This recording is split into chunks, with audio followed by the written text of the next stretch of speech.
on this episode of Raising the Wild Ones podcast. Hey guys, I just wanted to stop in right here and kind of go ahead and apologize for the audio on this podcast. My audio sounds like I'm underwater, and I promise I was not snorkeling while I was doing this or deep sea fishing or anything like that, even though deep sea fishing would be a lot of fun, right?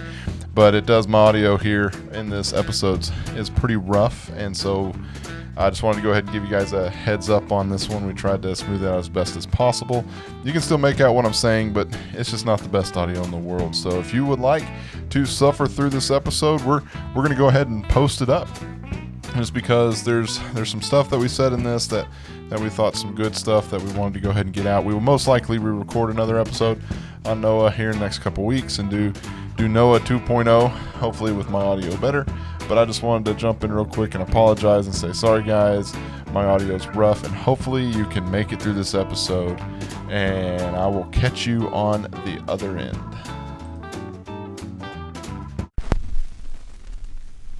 Raising the Wild Ones podcast.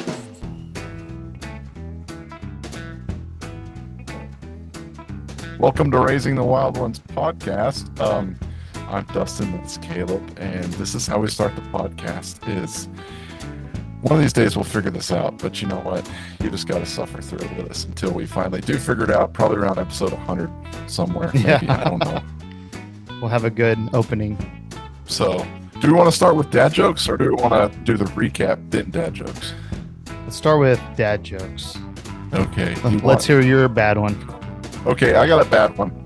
And I don't know how bad or good it is, but it's gonna be a fun one. So, what is red and bad for your teeth? Oh, I know this one. Do you? Oh yeah. It's a brick. Yes. You know, because it's like it's a brick at your face, right? Yeah, that's a good one. I like that one. Okay, what's white and can't climb a tree? A refrigerator. It's a good one too. That's way better than what I've got. That one was better than mine. Oh, I've got one more. I just saw it. Okay, you ready? What's Forrest Gump's password? Gen A. I don't know. Forrest one. Get it? What was it? One Forrest one. Like. Oh, what? Oh, Forrest okay, one. that's good. Yeah. So, all right. So what? I guess you start us off. Ooh. Okay. So recap. So we're talking about Noah and the flood this week, and we're talking about every bit of that it entails. Whatever you want to think about, we're probably going to talk about it at some point. But it's kind of piggybacking off of what we talked about last week. Well, not necessarily with Judd, but it does kind of come in with what we talked about with Judd last week, but kind of the week before that, we talked about giants. We went through the Bible and we talked about, David and Goliath. We talked about the dude who's got the really big bed, like the 14-foot bed or something like that. I can't remember. King Og. King Og, right? We talked about King Og. We talked about the Amalekites and all those other kind of kites that were in Canaan, and all this kind of stuff. And then we talked a little bit about pre-Noah, right? But now we're going to kind of dive into this idea of Noah and the flood, right? This is one of my favorite ones to talk about in a lot of the ways, because I've taught young kids a lot, and you always have the classic, Noah's flood picture with the ark and the animals like walking up the ark and Noah just like standing there like, come on guys, join the ark. And it's like, you never get any of like the fun hardcore stuff that happened in Noah. So we're going to talk about all that stuff, every bit of it. We're going to try to talk about it, and hopefully when we're done with this, it'll be as clear as mud, because we're going to do our best, right, Caleb? Yes, we're going to try to do our best and muddy it up even more than it already is. Muddy it up than it already is. Yeah. So, and one thing we kind of talked about last time, we got in Genesis 6. We kind of essentially covered Genesis 6, 1 through 4, and then jumped into all those other stuff you talked about. So we're going to kind of pick up in Genesis 6, chapter 6, verse 5, and then kind of basically go from there and cover the next several chapters of Genesis. We'll be kind of skipping around and talking about a bunch of that. But so essentially, we talked about giants, but we talked about where it talked about, there were giants on the earth in those days, and Oh, also yeah. afterward when the sons of God came into the daughters of men and they were bore children to them. And then, and then from there, this is where, that's one of the more, an extremely debated verse. That's one of the more probably confusing verses, or what is it actually talking about? Yeah. I Um, mean, what's it getting at there? What's the discussion on that one? what's the Yeah. discussion, and that's where Nephilim, the talk of Nephilim come in and all that kind of stuff. But, Well, I then think we've you, been, and that's also where the other side of that is the sons of Seth, the righteous sons of Seth. And so it's like, not just kind of throwing the other side of that too, you know. yes, yeah. And then so you jump into verse 5 where we're going to pick up today, and it says, then the Lord saw that the wickedness of man was great in the earth, and that every intent of the thoughts of the heart was only evil continually. And the Lord was sorry that he made man on the earth, and he was grieved in his heart. So the Lord said, I will destroy man whom I have created from the face of the earth, both man and beast, creeping thing and birds of the air, for I am sorry that I have made them. But Noah found grace in the eyes of the Lord. So those couple of verses I read right there, what we talked about last time, and so we're going to kind of talk about several theories, and this is one of those times where, of course, we're going to talk about things that hopefully they're theologically sound, but a lot of the stuff we talk about are just ideas and thoughts people have that may not necessarily be ours, but we're kind of just throwing some different ideas and things out there. So I want to start with that, but I guess the first, Start with it could get weird and it could get weird and yeah. interesting, and it's just things that we've heard people talk about and we'll talk about just to throw around some ideas. But for instance, so we're talking about Noah and the flood. So I guess a good place to start would be, why did God want to bring a flood to destroy the earth? And like it said, he destroy both man and beast. I So mean, why would he want to do that? you talk about that. I mean, we look at the Bible verses that you just read. I mean, it said he was sorry that he made man on the earth. You know, he was sorry that he made that. What's it say? What he said, that was verse 5. The Lord saw the wickedness of man was great on the earth, and every intent and thoughts of his heart were evil continually. The Lord was sorry that he made man on the earth, and he was grieved in his heart, which is really interesting when you take a look at like those passages. You know, pardon me if I get a little preachy here, but how hardcore and how wild was it that God was sorry? I mean, I sit here and I think about sometimes like today on how we see the wickedness that is in our world today. But God's not sorry that he made him now, but he was sorry that he made people then. You know what I mean? It's like it's really wild to kind of just like think about this idea that God was sorry that he made people because all of their intentions were on evil thoughts, you know. Yeah, and I So and I guess a good thing is, so what led to that? And we talked about it last week. So, there's I guess the normal um church answer that you're always going to hear, and that you like we were taught our whole lives, was that man became evil, and no men were good, and like it says, men were wicked, and that every intent or of the thoughts of his heart was only evil continually. So, that's kind of normally the spot where you kind of pick it up and say Sunday school, and you're talking about that. And I guess so you could kind of say there's almost two trains of thought that you could go on this. That so I guess the first thought would be, okay, well, go back to and read like we did last week, verse 4, where giants and the angels came down, and that part of it.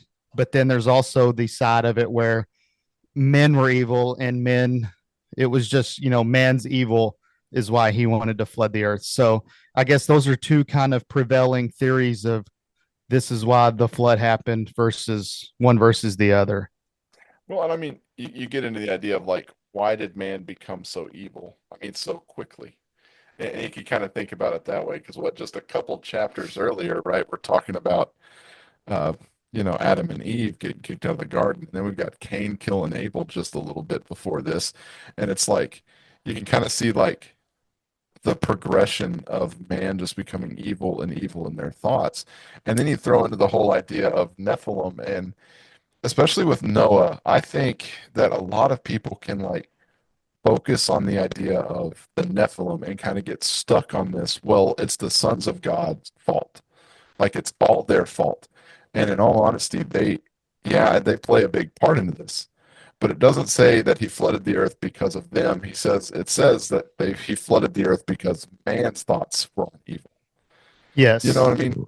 And Yeah. so it's like, you sit there and look at that, it's like, man was just as evil. And did the Nephilim and all that kind of stuff. I totally read the book of Enoch getting ready for this. And even today, while I was at work, I was listening to the book of Enoch at work, which is really, I mean, I'm a carpenter, right? I'm sitting there like building stuff all day long. And I stop every once in a while and just stare into darkness just to totally say, like, the other guy working in the shop with me looked at me at one point. He's like, "You all right, Dustin?" And I'm like, "Yeah, I'm fine. I'm just trying to figure out what I just heard."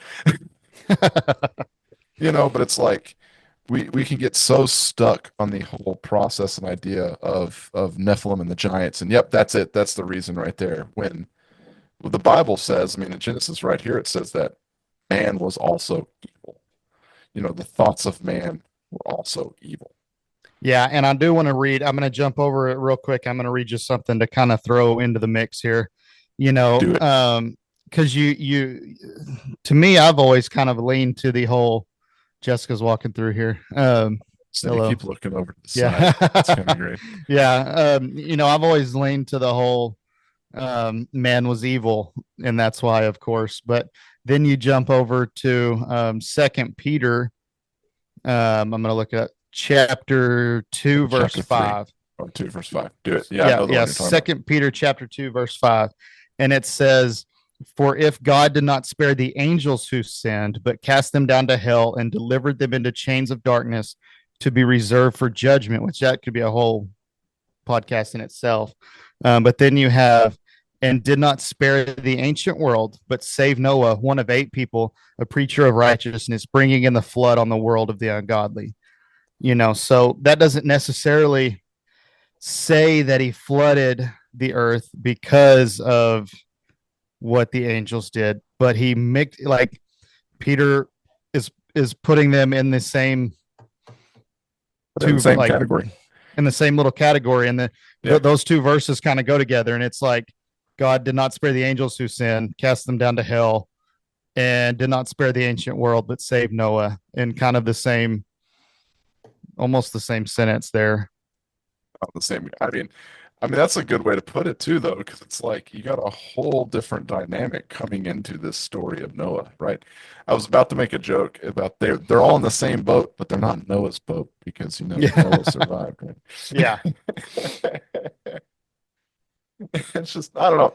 It's just interesting when you really like start diving into all that and trying to like figure out the why that happened in this whole idea of this flood story.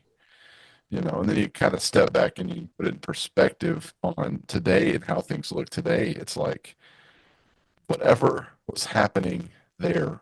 And we can get glimpses of that in like the book of Enoch, and if we want to go there at some point, do you ever read that? I know I sent it to you, Caleb, and I was like, you should read this. I've told I if there's an audio version, I'd potentially maybe listen to that, but I haven't. I have read, like, I'll read like 2 or 3 sentences, and then I'll be like, "Wow, this is crazy," and then I've only done that a couple times. Like, I know very very little about it. So you're a resident expert on it.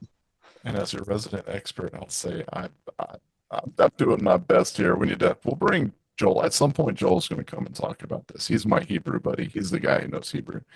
But it's like in the book of Enoch, it talks about, how these angels came down, even names the angels in the book of Enoch. And then if you want to get into a whole discussion on like the dating of Enoch and why Enoch's not in the Bible, that's a whole completely other podcast in itself, which And we've talked at about that a some little point in bit. time we can. But, we have.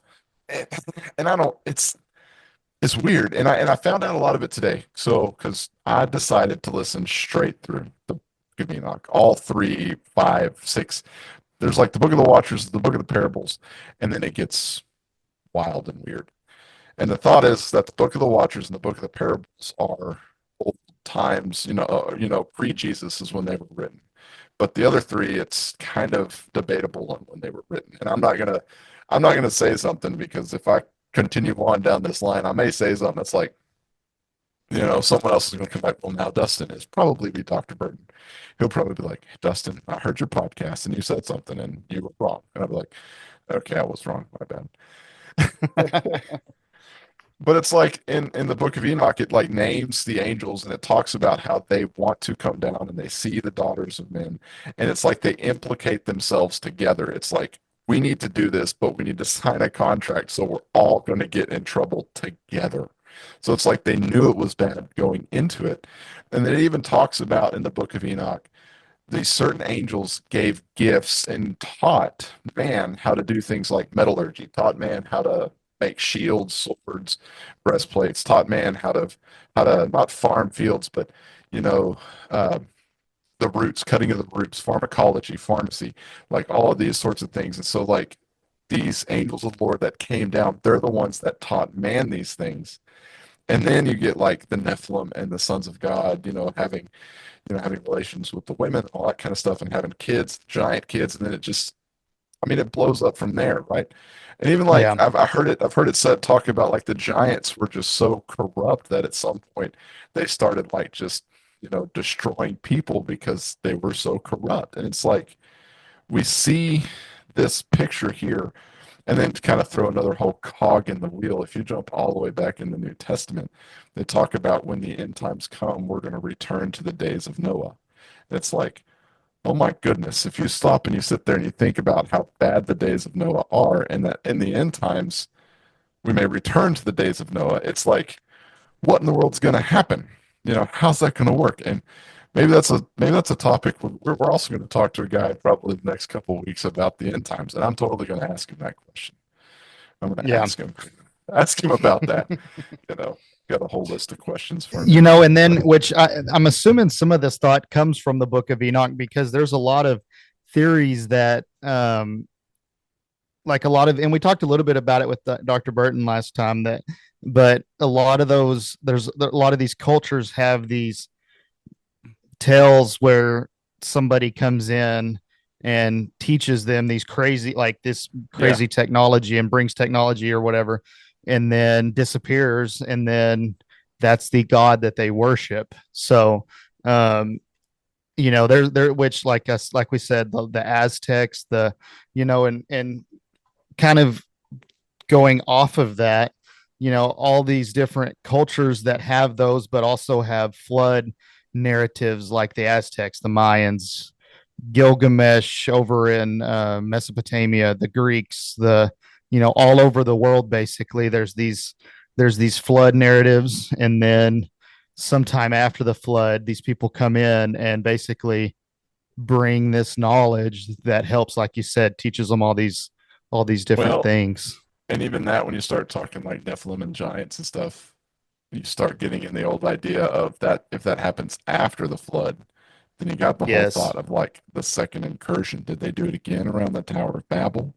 I mean, these are all questions that roll around my head, but you hit on the flood, so I'm going to go ahead and ask you because there's another thought process out there that the flood was a localized flood event. It was the known world, right? So when God flooded the world, he flooded the known world, which would have been, East Asia, all that kind of stuff, Turkey, Iraq, Afghanistan, that whole area right there, that he wouldn't have necessarily flooded the entire world. I'm not going to tell you where I stand on it yet, Caleb, but what do you think?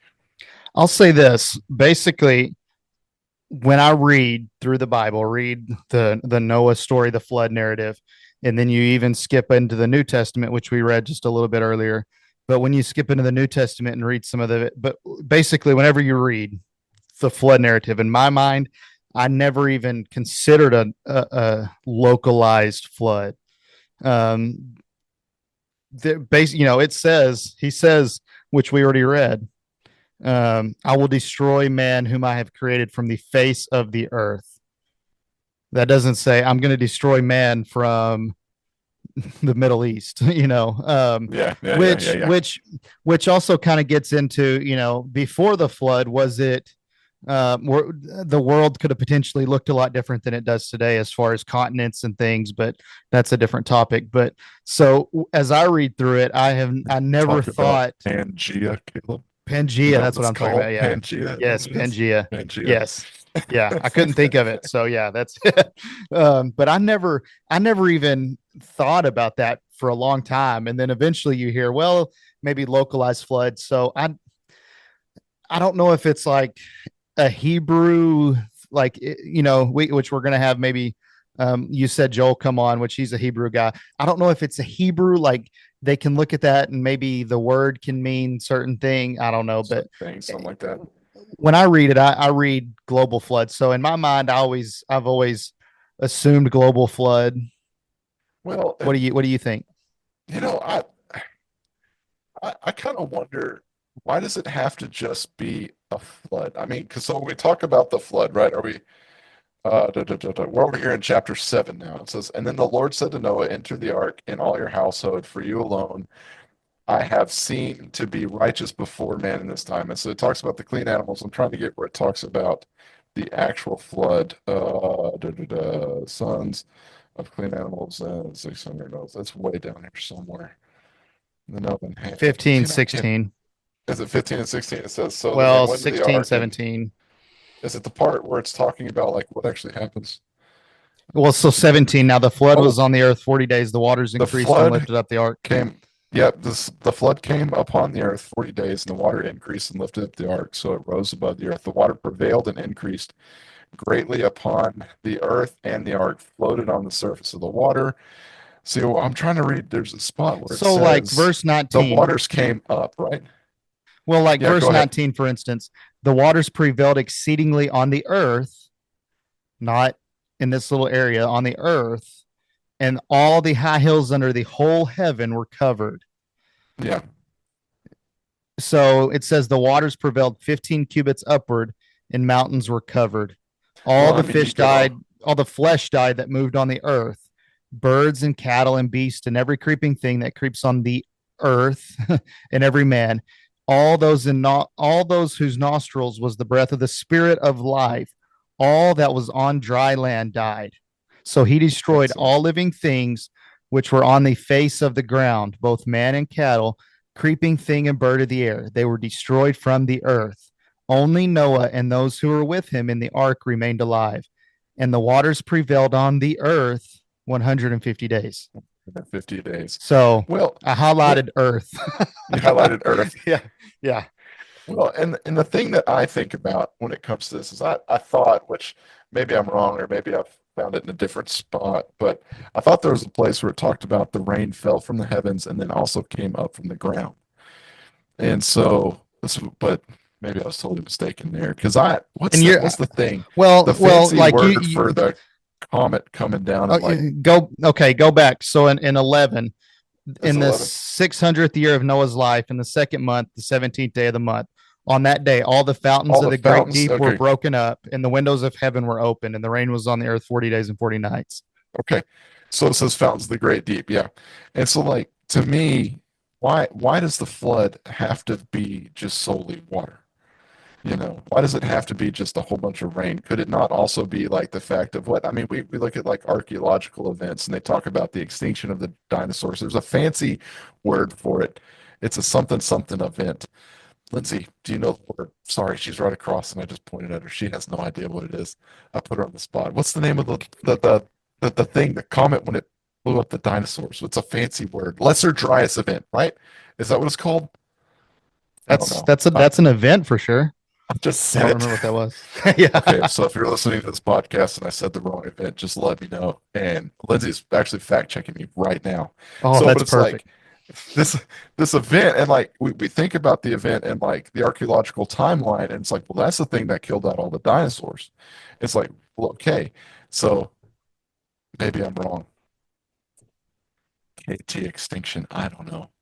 Okay, fancy words. I may have been wrong, but it's like, why couldn't it also have not just been rain falling down from the, ground and all that kind of stuff? Why couldn't it have been more of an extinction event on mass? I mean, because you think about the idea of a large explosion could cause rain, it could cause water, and just almost a destruction of the earth, primarily with flood, but not solely with flood. That's probably a weird way to put it. I like the way, yep, I'm going to go with you at the end of the day. I think it just flooded now that I'm like talking through that answer, Yeah. right? Thinking through it, and even if something else happened in that event, I think the purpose of what, and Moses wrote Genesis. So I think the purpose of what he wrote here through God, of course, or God through Moses, I guess would be a better way to put that. I think the idea was, and I think this is a good way to look at it. Man was evil. Yeah. It says God flooded the earth. Now, do you, like, for instance, would you say, if you think it was a localized flood, is that heresy, for instance? I wouldn't necessarily say that would be a heresy. That would be kind of, yeah, going a little far, but Because here's the big. I like how Lindsay totally walked back in when I said, "Well, I wouldn't think that was necessarily a heresy," yeah. but it's like the big issue, and I guess why a lot of people have problems with a full Earth flood is we have a direct account of like Goliath post flood, and he was a giant, right? We have Og post flood, and he was a giant. We have the whole Tower of Babel event and whatever that was going on after the flood. And so it's like, I think a lot of people are trying to answer this question of how did these things and these giants, and these Nephilim, and these creatures, whatever was pre flood, make it post flood? And some of those answers can be, oh, okay, the flood was just a localized event, or this, or that, or the other. And maybe some of those questions we can talk about it. I have no problem shooting the bull talking about these questions, but Oh yeah. maybe a lot of these we may not know the absolute this is what happened answer until we're sitting on the other side of glory and we're like, hey God, can I go talk to Enoch for a minute? Yeah. Oh yeah. You know? And when you start kind of researching the flood and all this kind of stuff, you find some really interesting. There's a lot of interesting podcasts and YouTube channels and different things that you can go out and look. Like, for instance, the Ark Encounter has tons of cool stuff with their take on the Noah flood and the Noah event. And there's all sorts of creationist channels. Like, there's a podcast I listen to that's super interesting, and I've sent you a few episodes of those where they talk about some of this stuff. And so, do some research on your own and kind of see. But I kind of tend to lean to a global flood, of course. And then it gets back into, which we don't have to get into, but the old earth versus young earth, and when would this have happened? And young earth creationists would say that this was a pretty early, in the world before the flood was very different from what we see now. The oxygen levels were a whole lot different than they are now, and people lived a lot longer. And because that's one thing we completely haven't talked about. Noah's granddad was the oldest living man ever. Remember his name? Methuselah, yes. And I'm gonna not be able to find how old he was here real quick. 900 something, I think. 900. I've got it right here somewhere. That's my guess. After he begot Lamech, Methuselah lived. All the days of Methuselah were 969 years. There you go. 969. Yeah. Yeah. And then Lamech, and then Noah. So when Noah like pretty much comes on the scene, as far as, he's walking, he found grace in the eyes of the Lord. He's 500 years old. So that's something we hadn't talked about yet, but that's pretty interesting. But then, so well, I think before that, in what was it? Genesis 6, like at the very beginning of Genesis 6, it says, now it came. No, maybe it's not. God numbers the days of. Yes, in verse 3. It's verse 3. It says, then the Lord said, my spirit shall not strive with man forever, because he is also flesh. Nevertheless, his days shall be 120 years. And so he kind of numbers. This is the oldest you can get. Yeah. Which is interesting, which is real interesting. Oh yeah. So, but I think I think a good way to look at it is say, people were bad, which, to me, in my mind, I'm like, how bad could they have been? Because Like today, people are not good I mean, you in really gen, you wonder. know, You really like what wonder was about what was that. actually going on that Yeah. that he was Well, like, I'm going to flood the earth. and I think that's why there's just so much talk about just the base corruption of all mankind and all everything kind. I mean, the corruption of, animals to the corruption of man to the corruption of people. And it's like, it really makes you wonder because you sit there and you can look at the world today, and especially, okay, I was totally going to call out Fox News, but, can't do that. So we're going to call out Doc's News, right? Yeah. Doc's News channel, you know, and BNN and all those fun little channels, right? But you turn on the TV and you start watching that kind of stuff, and the first thing that you see is some war somewhere going on, right? I mean, we sit there today and it's like the issues and stuff in Ukraine that's going on, or issues going on with Israel right now, and it's like you sit there and you see all the corruption just right smack dab in front of you, and you're like, truly, this must be the end times. But well, it's not, and we can get into an end times discussion later. It may be close. I don't know. That's not my place to say what it is, but it's like if it's not the time and the days of Noah, and you sit there and think it's pretty rough now, or at least it seems pretty rough now, but it was very much rougher in Noah's age, you know. Yeah. And what's it going to be like when it returns to the days of Noah? Oh, You know, so I guess we could talk a little bit about because we're not going to solve that one. no, What the those are all we, questions we can ask our Revelation guy when we talk to him. yes, for sure. We could talk a little bit about, say, the ark. What was the ark?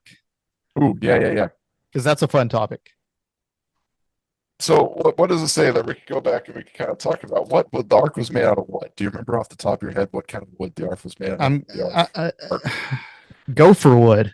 gopher wood. I almost said acacia Yeah, wood, but that's the holy or the ark of the covenant, that's the ark of the covenant, the which ark is of a covenant. different kind But of ark. Right? yes, the As a kid, gopher I got wood. really confused about that. I'm just gonna say because there was the ark of the covenant and then there was Noah's ark. So I was like, are they the same thing? And I'm like, Yeah, no, they're not. I'm actually super excited, and I'm going to mention this because the next podcast you listen to, we're actually in a couple of days, we're going to go to the Creation Museum in Abilene, like we talked about, and we're going to get to go talk to them, and it's going to be awesome. But they have the Ark of the Covenant there. The actual ark of the covenant. It looks pretty real. I don't know. I did touch it, and I Did you survived. touch it? You did not die. Yeah, Well, okay, under my theory, I know we're getting way off in the woods here, right? The Ark of the Covenant was the old covenant with Moses, right? As of Jesus Christ, we are under the what? The new covenant. new So, covenant. under that theory, if we actually find the Ark, we should be able to touch it and not die. And I would volunteer So to be the first person to actually touch the Ark. But if I die, then I'm pretty sure God's going to be up in heaven and be like, Dustin, come on. Like, that was stupid. yeah, that was dumb. That was dumb. So do you think it still has the same power that it did? I don't know if we're You going don't think down so? this rabbit trail. I don't necessarily think it does. I think it still has all the things that's in it because it's supposed to have Moses' Man, staff. It's supposed to have some or manna. Aaron's staff, right? Aaron's staff, yeah, it's Aaron's Aaron's staff. It's supposed to staff, have like a manna. jar of manna, and so I figure all that stuff would still be in it. But we are not under the old covenant anymore, which was the covenant that was made with Moses. Through the law, I we're think under that's a the good new point. Yeah. covenant with grace through Jesus. And so the old covenant is null and void because you can't get saved and there's no salvation through the law. So I'm really talking my way to encourage myself that if I actually ever find the ark to touch it, because I don't know if I actually Well, will. you're going to get the opportunity in a few days. So, In a all few right. days, on Friday, I'm going to touch the ark. Yeah. Okay. So Lindsay's back giving me to, some looks. so the ark. So basically, God's going to destroy the earth, tells Noah, you're going to build an ark. And God says to Noah, the end of all flesh has come before me. For the earth is filled with violence through them. And behold, I will destroy them with the earth. Make yourself an ark of gopher wood. And that one thing that's interesting about gopher wood, you look it up, nobody knows what gopher wood actually is. So No, they I've have never they have actually dug that ideas. deep into it. Yeah. Yeah, I don't think they actually, and you could fact check me on that, but I'm pretty sure we don't know what gopher wood actually is. Now they have some Right now. ideas. Yeah, Google that while I talk. They have some ideas of what it is, but I think nobody actually knows for sure what gopher wood really is. So I'm pretty sure that's a thing. But it says make rooms in the ark, and I'm going to go ahead and read this for a second. You're right. I mean, it basically it just says refers to the type of wood mentioned in the Bible. I mean, that's what Yeah. it comes up as. Yeah. Yeah, so that's interesting. But so we actually nobody knows like 100% sure what the ark was actually made of. So, Interesting. but Interesting. cover it inside and outside with pitch. And this is how you shall make it. The length of the ark shall be 300 cubits, which, so the length of it, and I had a picture pulled up right here. So it says 300 cubits. Now that is roughly in length 510 feet. So, like, I don't know if you've Three seen and a like the half football space fields, right? Is that three kind and a of half football. Well, 300 feet would be one football field. So, um, right. Yeah. So basically, the SpaceX Starship is 394 feet. The Challenger that, exploded, yeah. the Challenger with the rocket boosters and everything, how big that was, it was 184 feet. So, an interesting thing about Noah's Ark and how it was shaped and then how big it was, most of our massive, freight liners today are kind of built in a very similar way to Noah's Ark. But anyway, so it was 510 feet, which is, of course, Oil tanker. yeah, like oil tankers, those things. Huh. They're shaped very similar to Noah's Ark, but and kind of how they're built and how they work. And you get into this, like you listen to some creationists, apparently like the proportions of how Noah's Ark was built as far as width versus length. It's like an ideal perfect size for something of this a ship this big. But 300 cubits, its width 50 cubits, and its height 30 cubits. And I don't have the width and the height as far as how big that is, but I had to have. So 300 cubits is roughly 510 feet. You shall make a window for the ark, and you shall finish it to a cubit from above, and set the door of the ark on its side, and you shall make it with lower, second, and third decks. So it's 3 stories, and then it kind of talks about bringing the flood waters. So that's a kind of basically a little description of what the ark, what God told Noah as far as how to build the ark. So, well, another thing also to mention, which is really interesting, is Noah was 500 years old when he was told to build the ark, right? And it says in verse 6 of Genesis 7, it says, now Noah was 600 years old when the flood of the water came upon the earth. So he had 100 years to build this thing, right? Yeah. yes. Yeah. And so he had 100 years to build this thing, to gather the animals, to figure all that out, which is really interesting. If you think he had 100 years to build and do all this while all this stuff is still happening on the earth. Yes. And it's like, just Could it's you just imagine? Could you imagine being his neighbor, being like, "This guy's crazy"? Noah doesn't know what he's doing. That's stupid. That's stupid. Why don't you just go hang out with the Nephilim over there? And then it starts raining, and then you're like, "Ooh, maybe he was." Uh, And this is a good time to talk about real quick. I'm going to give a plug to Curtis because we've had Curtis on a while back. He did. But Yeah. he did an awesome podcast about, and like go check Curtis's podcast out. Maybe we could put a link to it in the show notes or something if we remember probably. to. I can do that. But Curtis in his last podcast, he did one where the movie Noah. So if you have seen it or haven't seen it, I would not recommend it because it's not even close to biblically accurate. But if you've seen the movie Noah, email us some heresies that you found in that movie. How about that? There you go. But yeah, he does kind of a play-by-play of that movie versus scripture, and it's really cool. So he does a cool job. So but in that there's a lot of crazy things where like the people around Noah are watching, and then they try to attack him and get on the ship, and it's a bunch of crazy stuff. But go listen to his podcast. We'll plug him for a minute. Go listen to his podcast, and he talks. That's a pretty cool thing. But real quick, I found, and I'm on the Ark Encounters website, but as far as how long a cubit is, so it says it's an ancient measurement of length, basically saying from the elbow, you're like, hold your hand up from the elbow to the tip of the finger. Now your cubit is probably different than my cubit. But it says difference in cubits, but it says different ancient groups had different size cubits. So it's kind of not 100% sure exactly what it was, but roughly the size of your elbow to your fingertips. Oh, and 85 feet wide, 51 feet high. There we go. There we go. There we go. There we go. There we go. There's the. And so that's the ark. And so the Noah's called to take two animals, right? Two of the clean, and seven of those he's going to eat, which is probably one of my favorite parts. Is they always think about the animals coming two by two, but then he was also told to take seven.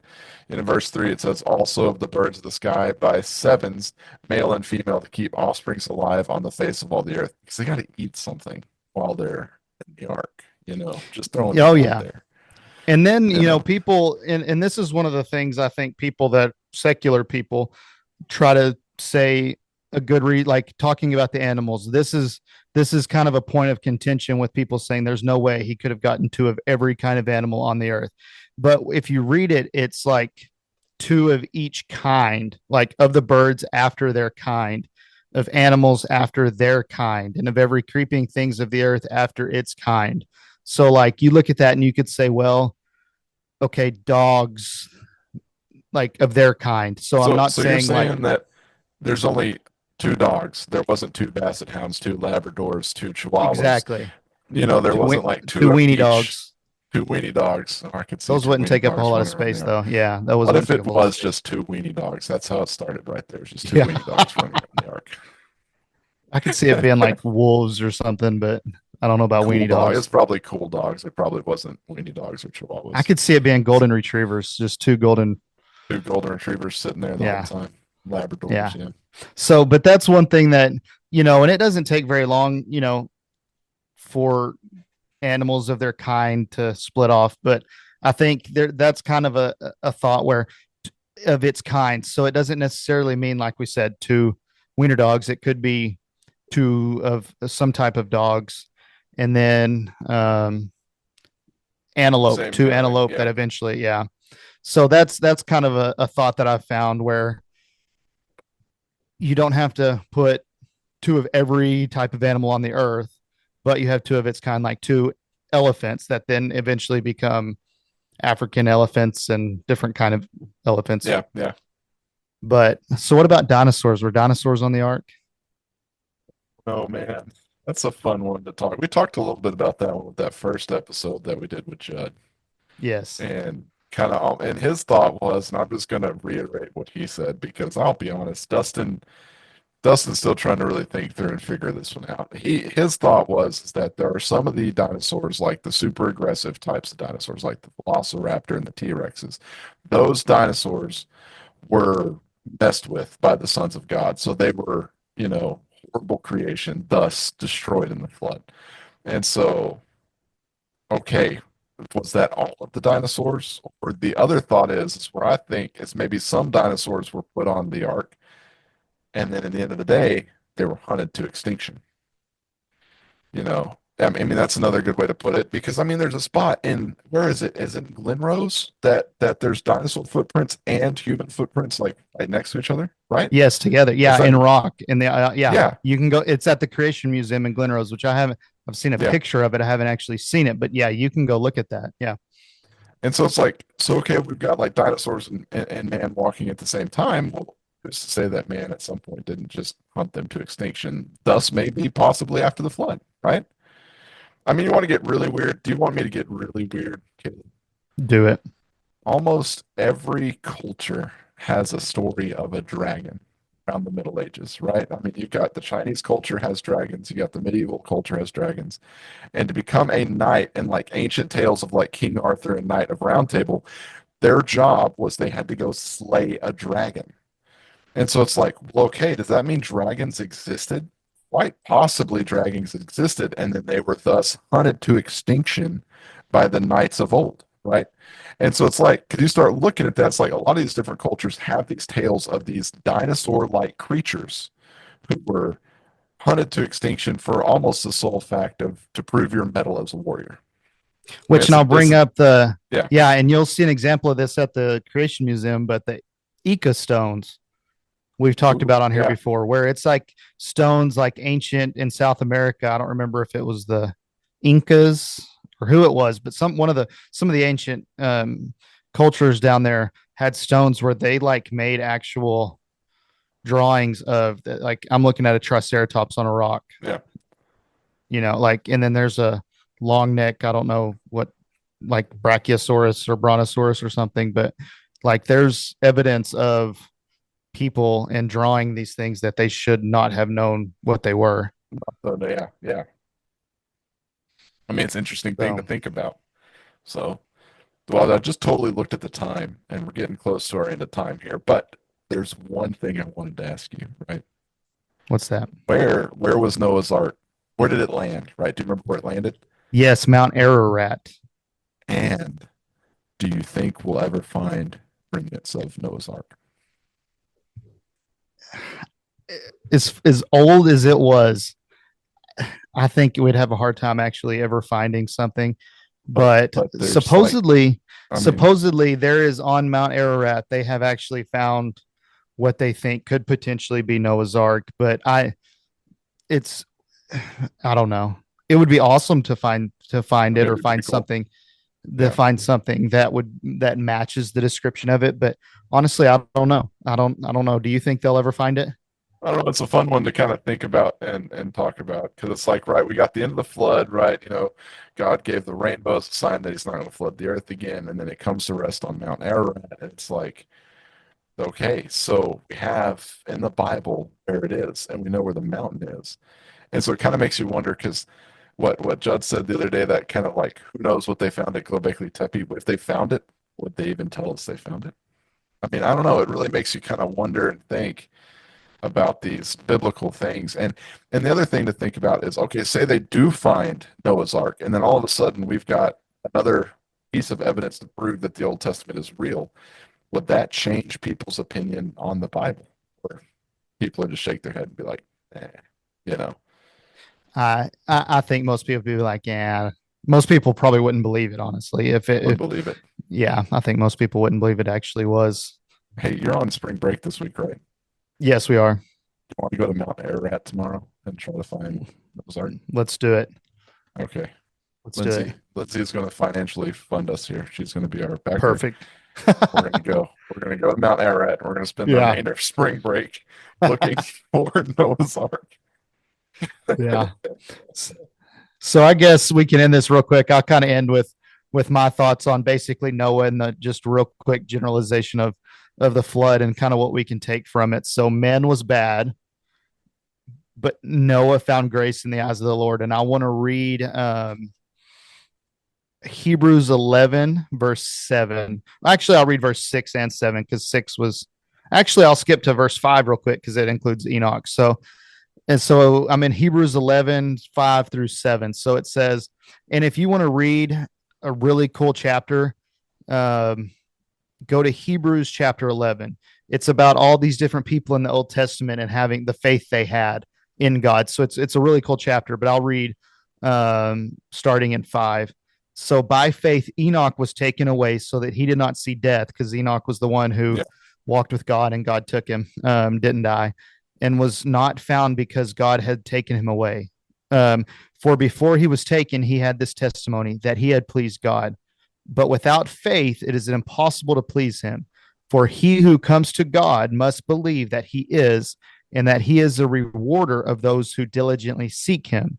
By faith, Noah, being divinely warned of things not yet seen, so he didn't know it was actually going to happen, but he just had faith of God, what God was telling him, moved with godly fear, prepared an ark for the saving of his household, by which he condemned the world and became the heir of the righteousness which is according to faith. So, even though he didn't know it was actually going to happen, he had faith in what God was telling him.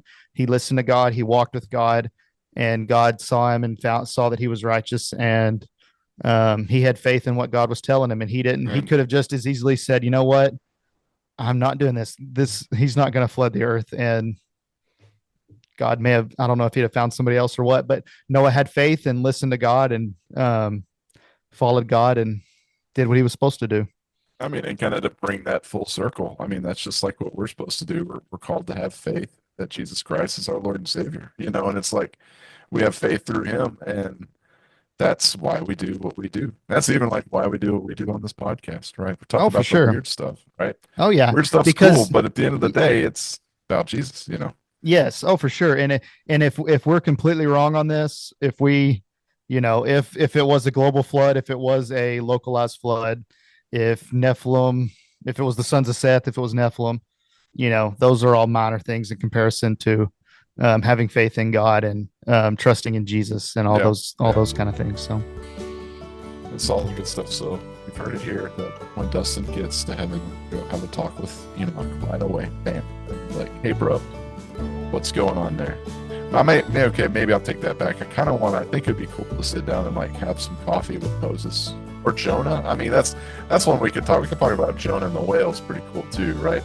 Maybe want to see like, hey, what were you thinking about with the whole Nineveh thing, Jonah? Like, it's going to be a fun first couple of weeks when Dustin gets to heaven. He's just going to be going to all this. The other day, my son, we kind of had an issue with pouting and not wanting to do what he was being told. So we used that story, and he came to me that night before bed and kind of apologized for the situation, for just not being a good listener, so I read him the story of Jonah, and we kind of talked through it, and so I used that to help parent one night. So that's a good way. Yeah. Now you need to. Now I'm going to ask you next time we record, just meeting you. I'm going to ask you, how did you use the verse about the Nephilim to help you parent? I'll ask you that. I'm going to work it in somehow. You got to work it in somewhere. So that's all right. You too. We'll have to work it in. Okay, I'll do my best. So, all right, guys. Well, thank you guys for listening here, and I guess that's the end of our podcast. I almost thought I had another dad joke over here to end it with, but I got one right here. What do you call a fish without an eye? No clue. It's just a fish. It just doesn't have an eye. Yeah. Okay, that one was pretty bad. That's a good way to end it, right? Yeah, there you go.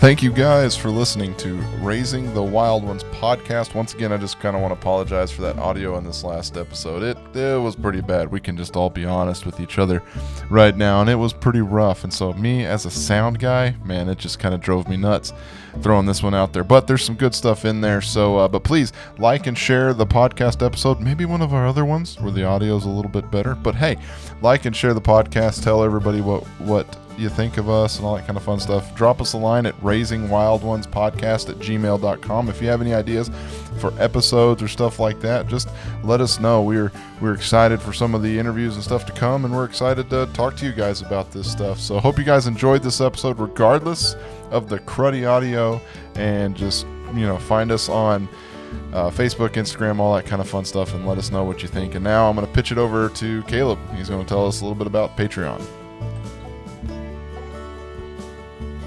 Hey everybody, I just wanted to reach out and bring you some exciting news. Our Patreon is now live.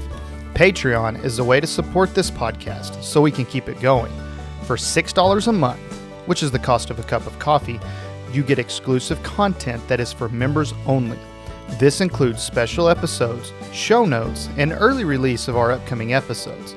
As we grow, more will become available through our membership.